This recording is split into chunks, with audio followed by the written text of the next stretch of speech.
موعد مباراة الأهلي وغزل المحلة في الدوري المصري والقناة الناقلة والمعلق والتشكيل المتوقع. في البداية متابعينا الكرام ما تنسوش تدعمونا بلايك للفيديو والاشتراك بالقناة وتفعيل زر الجرس. يحل الأهلي ضيفا ثقيلا على غزل المحلة على ملعب المحلة في المباراة التي تقام لحساب الجولة السادسة لمنافسات موسم 2022-2023 من الدوري المصري. الأهلي بدأ الموسم بأفضل طريقة ممكنة بعد الفوز خارج ملعبه على حساب الإسماعيلي بهدف دون رد في مباراة صعبة، ثم فوز على أسوان بهدف دون رد، ونجح بعدها في الفوز على الزمالك في السوبر المصري بهدفين دون رد، ويدخل المباراة بمعنويات مرتفعة وعينها على نقاط المباراة كاملة لمواصلة حظ النقاط والانفراد بصدارة ترتيب الدوري المصري. أما غزل المحلة فيقدم هذا الموسم مستويات مميزة للغاية، كان آخرها الفوز على الاتحاد السكندري في الجولة الأخيرة ليصل إلى النقطة العاشرة في المركز الثاني من جدول الترتيب خلف الأهلي المتصدر.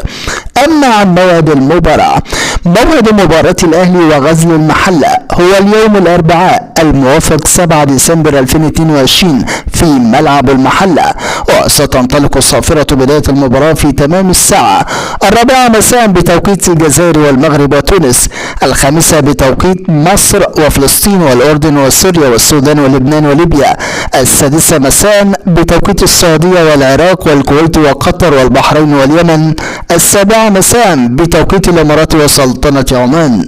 أما عن القناة الناقلة للمباراة، تذاع مباراة الأهلي وغزل المحلة على قناة اون تايم سبورت 1 الناقل الحصري لبطولة الدوري المصري الممتازة. أما عن معلق المباراة، سيتولى مهمة التعليق على أحداث المباراة المعلق الرياضي طارق حسن.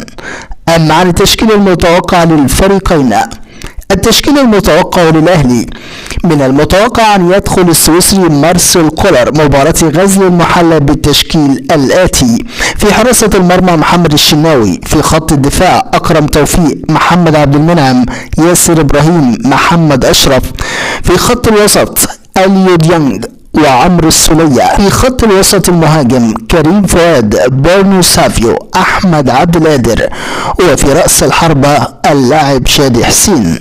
أما عن التشكيل المتوقع لغزل المحلة، من المتوقع أن يدخل اليوناني نيكوديموس بابا فاسيليو المدير الفني لغزل المحلة المباراة بالتشكيل التالي: في حراسة المرمى محمود الحضري، في خط الدفاع محمد جابر، معاذ الحناوي، مصطفى العش، إيهاب سمير، في خط الوسط أحمد النادري، حميد ماو، جابر الأوك، في خط الهجوم أحمد الشيخ، عبد يحيى، باولين فوافي.